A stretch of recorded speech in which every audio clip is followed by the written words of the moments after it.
Now, this comes on the heels of Hawaii Emergency Management Agency officials saying that if lava interacts with PGV's wells, it could trigger the deadly release of hydrogen sulfide. And that's exactly why earlier this morning, again, Governor David Ige said that he did not believe that the state has totally mitigated all of the risks posed by Puna Geothermal Ventures operation, even though those 60,000 gallons of pentane have been moved off-site, as we know, taken to Shipman Industrial in Kea'au. There is still the question and the concern about what could happen if lava were to inundate the area where this 11th well, again, still has not been depressurized. Sources tell us it's unclear exactly what could happen, other than, of course, what they describe as that uncontrolled release of hydrogen sulfide.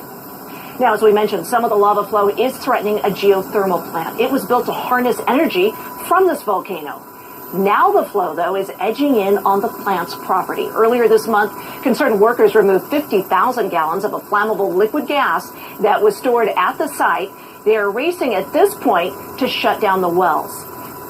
Well, Governor David Ige also said this morning during his interview with you guys that he does not believe that the state at this time has been able to address all the potential hazards posed by Puna Geothermal Venture Plant, and that's because of the difficulty that they're having plugging an 11th well. Now, there are 11 wells on site. 10 of them, they tell us, they have already successfully quenched. However, they've been having difficulties with that 11th well. Now, according to personnel from Puna Geothermal Venture, they've been working around the clock trying to do this quenching procedure, which essentially is killing the wells by pumping cold water into them prior to plugging them up. And again, 10 of 11 are complete, but the remaining well has proven problematic, and they won't know until later today if their efforts were successful.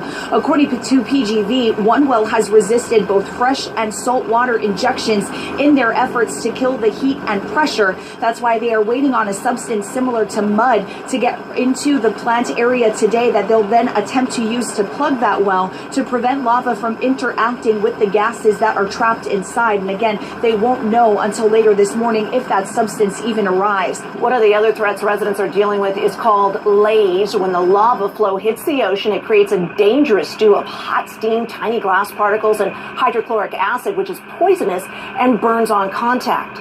Experts warn a laze cloud can travel 15 miles. They say all this is evidence the eruption has evolved, and stress there's still the potential for higher fountains, more lava flows. The flows are in a small, roughly 10 square mile rural area in the southeast Puna district, but they're having an impact on tourism all across the Big Island.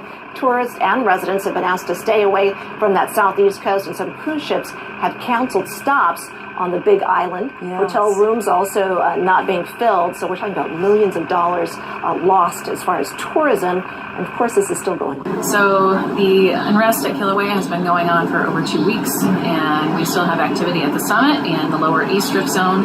At the summit there have been several explosions, sending ash plumes, not up to 10,000 feet, just a little bit below that.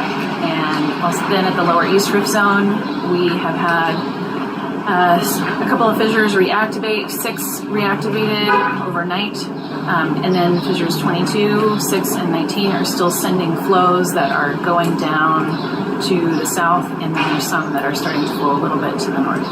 That's the update for today.